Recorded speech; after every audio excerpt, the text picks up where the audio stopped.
Welcome back to the channel, guys. This is VIN 0380380. This is a 2016 223, which is caviar, so it's black, with LA30 interior, red interior, for sale in New Jersey with 101,500 miles for $36,000. So far, this is the cheapest one that has come up for sale this year. So let's see what we can find on it. Production statistics, 448 out of the 2,347 cars for the US 49 were caviar, and of those, 202 had LA30 red interior, which is 8.6% of all production, which is like a 2 or 3 out of 10 as far as rarity. It's pretty common color combination: white with red, white with black, and then black with red and black with black. Those are the most common. 54% of these cars were either black or white. For 2016, 284 out of the 1,417 cars were caviar, and 127 had LA30 red interior. So this car, at its rarest, is one of 127 cars. In the GSF world, that's pretty common. Carfax, Epic VIN, and AutoCheck. So Carfax shows this as a 3-owner, no accident car. Epic VIN also shows this as a 3-owner, no accident car. And AutoCheck also shows this 3-owner, no accident car. So I think it is safe to assume this is a 3-owner, no accident car. Previous sales. So this car first went on sale in December of 2015 in Washington State for $87,500, and it sold in January of 2017. So it was for sale for 1 year and 1 month, and it looks like it was a lease that the owner bought out the lease. So next up, it was for sale in February of 2020 in Virginia, $38,000. with 87,000 miles, and it was still for sale in May of 2020, and it sold in August of 2020, so about 6 months for sale that go around. July of 2024, and I have a screenshot of the previous sale ad here. July of 2024 in New Jersey, $40,000 with 96,000 miles, and so between 2020 and 2024, it only had about 9,000 miles at it, and now it has aftermarket wheels and exhaust.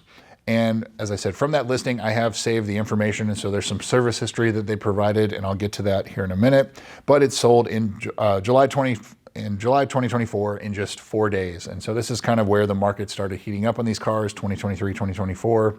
And so this is no different. And now in February of 2026, New Jersey, $36,000 with 101,500 miles, still with the aftermarket wheels and the exhaust. So now onto the photos. So as I said, it has aftermarket wheels and exhaust, carbon fiber shift knob.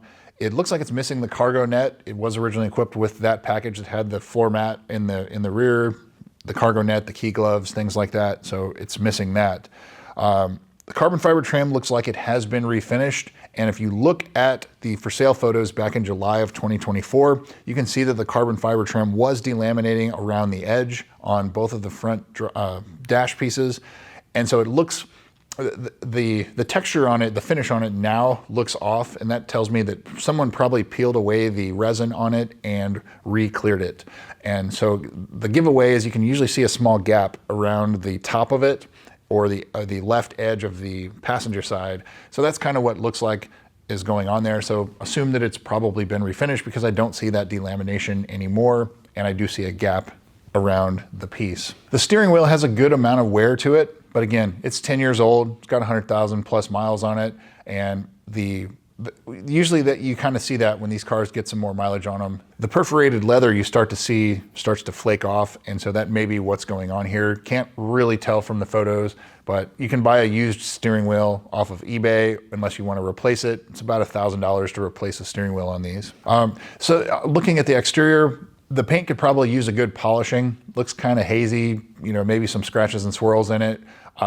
This car has 100,000 miles, it's 10 years old, but it looks like the bones are there to bring it back. So, you could take it and go get a paint correction done, ceramic coating, something like that.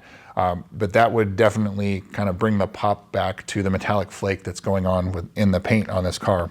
I guess the one thing that I would be cautious with is I would ask for undercarriage photos of this car, because it is, from New Jersey. It's been there for a while, and it was in Virginia prior. So just make sure that it's not too terribly rusty underneath. Another note about the pictures I had from July of 2024, looks like it had an aftermarket oil filler cap in the engine bay too. There's no engine bay photos on this car, this listing. I would say for the price, it's definitely got great bones. And so we'll dig into the service stuff here in a minute. But had I not bought the blue one at the end of last year, this would probably be on my radar. It's the right price, the right mileage, and it's one you can just jump in and go add the miles to. Makes for a great daily driver. So that brings me to the price. Where is it for the mileage? It's spot on. And it's kind of the $36,000 to $38,000 range. That's where I would put this. And if anything, it might be a little low. Based on other previous market sales, this car should probably be around $38,000. So priced at $35,995, $36,000. It's priced fair. I have no issues with the price. I think it'll sell very quickly. So now into the service history. This car is not particularly well dealer serviced since 2020, which is like the last 6 years, but it's only had 7,000 or 8,000 miles added in the last, since that last service. So it hasn't been driven much, but there are some other services on the Carfax and everything, and I'll go over that here in a minute. So the first entry of note, February of 2017, the low pressure fuel pump was reprogrammed. That's the humming or buzzing that you get from the back seat. Good to see that's done. December of 2017, new windshield. You know, nothing out of the ordinary there, but it's probably an OEM windshield since it was done at the Lexus dealer. August of 2018, they noted a noise going over bumps, and the tech noted that it's coming from the aftermarket exhaust. So obviously something is hitting or rubbing. Maybe that was addressed since then, because that was, I don't know, 8 years ago. 64,000 miles in February of 2019, the JLB recall was done, and the dealer noted that the 60,000 mile service needs done, but it was not done. And they also noted that it needs front brakes, but it was not done. A month later, in March of 2019, the front brakes were done and the low oil light was on. And they noted that it was 1 quart low and that it needs rear brakes soon. December of 2019, the KLG was done. That's the customer service program for the GPS location. So if like you're on the main highway, it'll show you off on the side or something like that, but that was corrected. 420, TVD pinion seal was noted as leaking, and the engine was found leaking oil, and the tech found an aftermarket dipstick tube. That's kind of unusual to me, but it doesn't say if it was replaced, but the TVD pinion seal was replaced. And that's usually something, for some reason, I see on the 2020s. You don't see that very often on any of the other years. But in order to do that, you have to drain the differential. So it has new gear oil in the diff done at 89,000 miles. July of 2020, 93,500 miles, they noted that they hit a pothole and the VSC light came on, and the tech found a misfire code, P0351, so they replaced cylinder 1 coil. At that same service, they noted that the battery had low voltage and the battery was replaced. I'm just guessing that it was probably related to the battery. When these cars get low voltage, they do some weird things with power steering, misfire codes, transmission codes. They really don't like a weak battery. And so that's probably what went on here. Most likely did not have to replace that coil unless it was related to the spark plugs not being done yet, because the car didn't have the 60,000 mile service. At this point, it is 34,000 miles overdue for that. September of 2020, 95,000 miles, which is the last service at the dealer. So that's like 6,500 miles ago. They had a sunroof rattle, and they removed the sunroof and shimmed up the tabs, and hopefully it went away. But that is likely the sunroof seal causing that, and that is like a $40 or $50 part. You can DIY it yourself in about an hour, or if you take it to the dealer, they'll charge you $200 or $300 to do that. And then on the Carfax, there's also a few services noted. In 2024, they note that the differential seals were replaced again. So I don't know if that's the pinion seals or the axle seals, but maybe something wasn't replaced right in 2020. But they were replaced there along with new spark plugs, finally, at 35,000 miles overdue. And they replaced the transmission fluid, and that was serviced. So again, that's another 35,000 miles or so overdue. But that matches the for sale ad back in July of 2024 that they said it has recent front and rear brakes, transmission service, spark plug replacement, etc. So this car probably doesn't need brakes. It may need front brakes soon-ish, because 20, 30,000 miles is kind of what you get out of the front brakes. So if that's like 14,000 miles, back in July of 2024, when it was for sale, it said the brakes were done 7,000 miles ago. So that's not on here. That's probably one of those third-party ones, or it's not on the Carfax. But that would make me assume that the front brakes have about 14 or 15,000 miles on them. Front brakes you get 20 to 30,000 miles out of, depending on how the car's driven. So expect going into this, you'll probably have to do front brakes on it. So what's not done? The big one is the valley plate.